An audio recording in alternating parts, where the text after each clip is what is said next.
Hi ಎಲ್ರಿಗೂ ನಮಸ್ಕಾರ. Universal ಚಾನಲ್ಗೆ ನಿಮ್ಮೆಲ್ರಿಗೂ ಸ್ವಾಗತ. ಅಲ್ಲ, ಗಿಲ್ಲಿಗೆ ಸೋಷಿಯಲ್ ಮೀಡಿಯಾದಲ್ಲಿ ಅಷ್ಟು ಸಪೋರ್ಟ್ ಮಾಡ್ತಿದ್ರಿ, ಅದು ಅಲ್ಲದೆ ಬಿಗ್ ಬಾಸ್ ಅಲ್ಲಿ ಇದ್ದಾಗೂ ಕೂಡ ಅಷ್ಟು ಸಪೋರ್ಟ್ ಮಾಡ್ತಿದ್ರಿ, ಗಿಲ್ಲಿಗೆ ಅಷ್ಟು ಕೋಟಿಗಟ್ಟಲೆ ವೋಟ್ ಕೂಡ ಹಾಕಿದ್ರಿ. ಬಟ್ ಅವ್ನ ಸಿನಿಮಾ ರಿಲೀಸ್ ಆಗಿದೆ, ಬಟ್ ಅವ್ನ್ ಮಾತ್ರ ಸಪೋರ್ಟ್ ಮಾಡ್ತಿಲ್ಲ. ಯಾಕೆ ಅಂತ ಗೊತ್ತಿಲ್ಲ. ಸಿನಿಮಾ ಥಿಯೇಟ್ರಲ್ಲಿ ಸೀಟ್ಗಳೆಲ್ಲ ಖಾಲಿ ಖಾಲಿ ಓಡಿತಿದೆ. ನಿಜವಾಗ್ಲೂ ಬೇಜಾರಾಗುತ್ತೆ. ಅಲ್ಲ, ಸೋಷಿಯಲ್ ಮೀಡಿಯಾದಲ್ಲಿ ಅಷ್ಟು ಅಯ್ಯೋ ಗಿಲ್ಲಿ ಫ್ಯಾನ್ಸ್ ಹಂಗೆ ನಾವು ಪ್ರಾಣ ಕೊಟ್ಬಿಡ್ತೀವಿ, ಅವ್ನು ಟ್ಯಾಗ್ ಟು ಹಾಕಿಸ್ಕೊಳ್ಳೋದೇನು ಕೇಳ್ತೀರಾ? ಎಷ್ಟು ಜನ ಸಪೋರ್ಟ್ ಮಾಡ್ತಾರೆ ಗಿಲ್ಲಿ ಬಗ್ಗೆ. ಯಾರೋ ಒಬ್ರು ಏನಾರೋ ಒಂದು ಮಾತಾಡ್ಬಿಟ್ರೆ ನೆಗೆಟಿವ್ ಆಗಿ ಅಷ್ಟು ಲಕ್ಷ ಹೋಗಿ ಅವನಿಗೆ ಅಷ್ಟು ಬೈದಿರ್ತೀರಾ, ಕಮೆಂಟ್ಸಲ್ಲಿ ಬಾಯಿಗೆ ಬಂದಂಗೆ ಬೈದಿರ್ತೀರ, ಸಾವಿರಾರು ಜನ ಇರ್ತೀರಾ. ಅಲ್ಲಿ 100 ಜನ ಇಲ್ಲ ಥಿಯೇಟ್ರಲ್ಲಿ. ಸೀರಿಯಸ್ಲಿ ಅಂದರೆ ನಿಮ್ಮ ಫ್ಯಾನ್ಸ್, ಅಂದರೆ ನಿಮ್ಮ ಪ್ರೀತಿ ಎಲ್ಲ ಬರೀ ಸೋಷಿಯಲ್ ಮೀಡಿಯಾಗೆ ಅಷ್ಟೇ ಮೀಸಲ. ಅವರೊಬ್ರು ಸಿನಿಮಾ ಮಾಡಿದಾಗ ಅವ್ನಿಗೆ ಸಪೋರ್ಟ್ ಮಾಡೋದು ಆಗೋದೇ ಇಲ್ವಾ ನಿಮಗೆ? ಹೋಗಿ ಒಂದು 100-200 ರೂಪಾಯಿ ಕೊಟ್ಟು ದಯವಿಟ್ಟು ನೋಡಿ. ಅಲ್ಲ, ಎಲ್ಲರೂ ನೋಡಿ ಅಂತಿಲ್ಲ, ಅವ್ನಿಗೆ ಯಾರು ಸಪೋರ್ಟ್ ಮಾಡ್ತೀರಾ? ನೋಡಬೇಕು ಅನ್ನೋರು ಹೋಗಿ ನೋಡಿ. ನಿಜವಾಗ್ಲೂ ಸಿನಿಮಾ ಚೆನ್ನಾಗಿದೆ, ತುಂಬ ಅದ್ಭುತವಾಗಿ ಬಂದಿದೆ. ಹೀರೋ ಆಗಿ ಮಾಡಿದ್ದಾನೆ ಮೊದಲನೆಯದಾಗಿ ಗಿಲ್ಲಿ. ಆದಷ್ಟು ಸಪೋರ್ಟ್ ಮಾಡಿ. ಅದಲ್ಲದೆ ನಂಗೆ ನಿಜವಾಗ್ಲೂ ಬೇಜಾರಾಗುತ್ತೆ ಗುರು, ಅಷ್ಟು ಕಷ್ಟಪಟ್ಟು ಮಾಡಿರ್ತಾರೆ ಸಿನಿಮಾನ.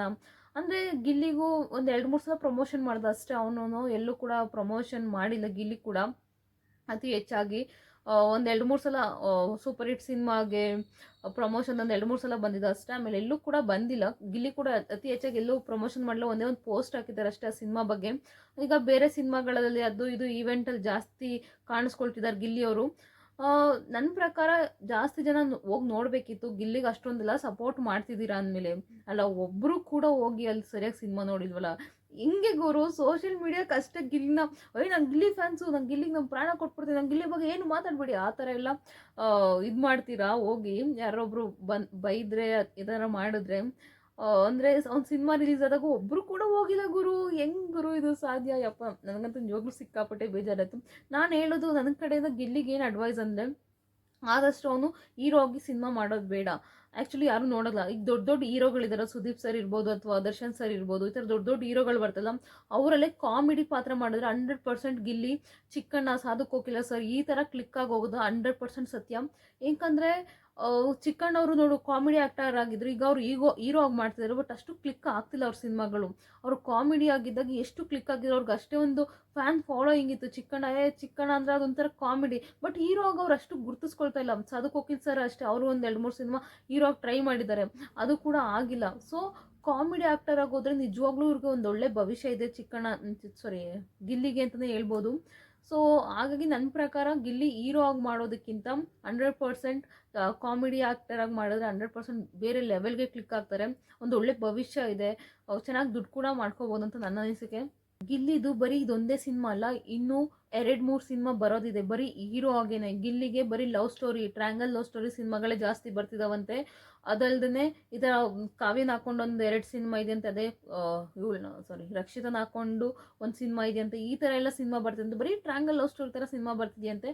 ಸೊ ಅವನು ಕೂಡ ನನಗೆ ಈ ಥರ ಬರೀ ಲವ್ ಸ್ಟೋರಿಗಳ ಸಿನಿಮಾನೇ ತರಬೇಡಿ, ಬೇರೆ ಥರ ಇರೋದು ತಗೊಬನ್ನಿ. ಅಂದರೆ ಇವರೆಲ್ಲ ಬಿಗ್ ಬಾಸಲ್ಲೆಲ್ಲ ನೋಡ್ಬಿಟ್ಟಿದಾರಲ್ಲ, ಕಾವ್ಯ, ರಕ್ಷಿತಾ ಈ ಥರ ಎಲ್ಲ ನೋಡಿದಾರಲ್ಲ, ಅವರಿಬ್ರು ಟ್ರ್ಯಾಂಗಲ್ ಲವ್ ಸ್ಟೋರಿ ನೋಡಿರ್ತಾರೆ ಬಿಗ್ ಬಾಸಲ್ಲಿ. ಅದನ್ನೇ ಈಗ ಎಲ್ಲ ಸ್ಟೋರಿ ತಂದು ಇವ್ರಿಗೆ ಟ್ರ್ಯಾಂಗಲ್ ಲವ್ ಸ್ಟೋರಿದೇ ಹೇಳ್ತಿದಾರಂತೆ ಗಿಲ್ಲಿಗೆ. ಅಣ್ಣ ಎಲ್ಲ ಬರೋರೆಲ್ಲ ಬರೀ ಲವ್ ಸ್ಟೋರಿ, ಟ್ರ್ಯಾಂಗಲ್ ಲವ್ ಸ್ಟೋರಿದೇ ಬರ್ತಿದಾರಣ್ಣ ಅಂತ ಎಲ್ಲ ಹೇಳ್ತಿದ್ರು ಮೊನ್ನೆ ಇದರಲ್ಲಿ ಇಂಟರ್ವ್ಯೂನಲ್ಲಿ.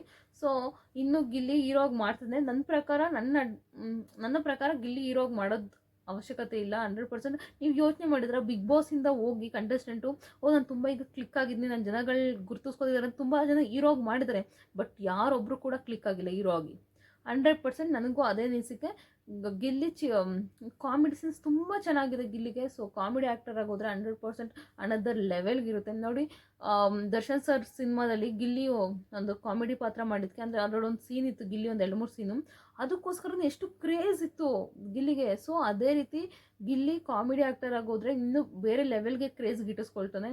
ಅಂದರೆ ನಮ್ಮ ಜನಗಳು ನೋಡಿ ಬಿಗ್ ಬಾಸಲ್ಲಿ ಇದ್ದಾಗ ಗಿಲ್ಲಿ ಗಿಲ್ಲಿ ಗಿಲ್ಲಿ ಗಿಲ್ಲಿ ಲಕ್ಷಾಂತರ ಕೋಟ್ಯಾಂತರ ಓಟ್ ಈ ಥರ ಎಲ್ಲ ಇದು ಮಾಡಿದ್ರು. ಬಟ್ ಹೊರಗಡೆ ಬರ್ತಿದ್ದಂಗೆ ಅಷ್ಟೇ ಗುರು. ಈಗ ಬಿಗ್ ಬಾಸ್ ಅವ್ರ ಕಥೆನೇ ಆಲ್ಮೋಸ್ಟ್ ಹಂಗೇನೆ. ಹೊರಗಡೆ ಬರ್ತಿದ್ದಂಗೆ ಅದು ಕ್ರೇಜೇ ಮುಗೀತು. ಓಕೆ, ಅಲ್ಲಿ ಇಲ್ಲಿ ಸಿಕ್ತಾಗ ಹೋಗಿ ಗಿಲ್ಲಿ ಗಿಲ್ಲಿ ಅಂತಾರೆ ಅಷ್ಟೇ, ಒಂದು ವಾರ, ಒಂದು 2 ವಾರ, ಆಮೇಲೆ ಅಯ್ಯೋ ಹೋಗಪ್ಪ ನಾ ಅಲ್ಲಿ ಎಂಟರ್ಟೈನ್ಮೆಂಟ್ ಮುಗೀತು, ಇಲ್ಲಿ ನೀನು ಇದು ಆಯಿತು ಅಷ್ಟೇ, ನಿಮಗೂ ಸಪೋರ್ಟ್ ಮಾಡೋದು ಮುಗೀತು ಅನ್ನೋ ರೀತಿ ಸುಮ್ಮನಾಗ್ಬಿಡ್ತಾರೆ. ಸೊ ನಿಮ್ಮ ಪ್ರಕಾರ ಯಾರ್ಯಾರು ಹೋಗಿ ಸಿನಿಮಾ ನೋಡಿದ್ರಿ, ಸೂಪರ್ ಹಿಟ್ ಸಿನಿಮಾ ನೋಡಿದ್ರಿ ಅಂತ ದಯವಿಟ್ಟು ಕಮೆಂಟ್ ಬಾಕ್ಸಲ್ಲಿ ಕಮೆಂಟ್ ಮಾಡಿ. ಇನ್ನು ಮುಂದೆ ಹೋಗಿ ಯಾರ್ಯಾರು ನೋಡ್ತೀರಾ ಅನ್ನೋರು ಕೂಡ ಕಮೆಂಟ್ ಬಾಕ್ಸಲ್ಲಿ ಕಮೆಂಟ್ ಮಾಡಿ. ನಿಮ್ಮ ಹತ್ರ ಇರೋ ಏನಂತಾರೆ ಚಿತ್ರಮಂದಿರಗಳಲ್ಲೇ ಬಿಡುಗಡೆ ಆಗಿರುತ್ತೆ, ಹೋಗಿ ನೋಡಿ ಒಂದ್ಸಲ ಸಪೋರ್ಟ್ ಮಾಡಿ. ಚೆನ್ನಾಗಿದೆಯಾ ಚೆನ್ನಾಗಿಲ್ವಾ ಅಂತ ಹೇಳಿ, ಅಥವಾ ನೀವು ಕೂಡ ವಿಡಿಯೋ ಮಾಡಿ ಹೇಳಿ, ಓ ಗಿಲ್ಲಿ ಸಿನಿಮಾ ನೋಡೋಕೆ ಹೋಗಿದೆ ಚೆನ್ನಾಗಿದೆ ಅಂತ ಹೇಳಿ, ನೋಡೋಣ, ನಾವು ನೋಡೋಣ. ನಾನು ನೋಡಿದ್ನಿ, ತುಂಬ ಚೆನ್ನಾಗಿದೆ. ನೀವು ಯಾರ್ಯಾರು ನೋಡಿದ್ದೀರಾ ಅಂತ ದಯವಿಟ್ಟು ಕಮೆಂಟ್ ಬಾಕ್ಸಲ್ಲಿ ಕಮೆಂಟ್ ಮಾಡಿ. ಪೂರ್ತಿ ವಿಡಿಯೋ ನೋಡೋದಕ್ಕಾಗಿ ಧನ್ಯವಾದಗಳು. Thank you so much.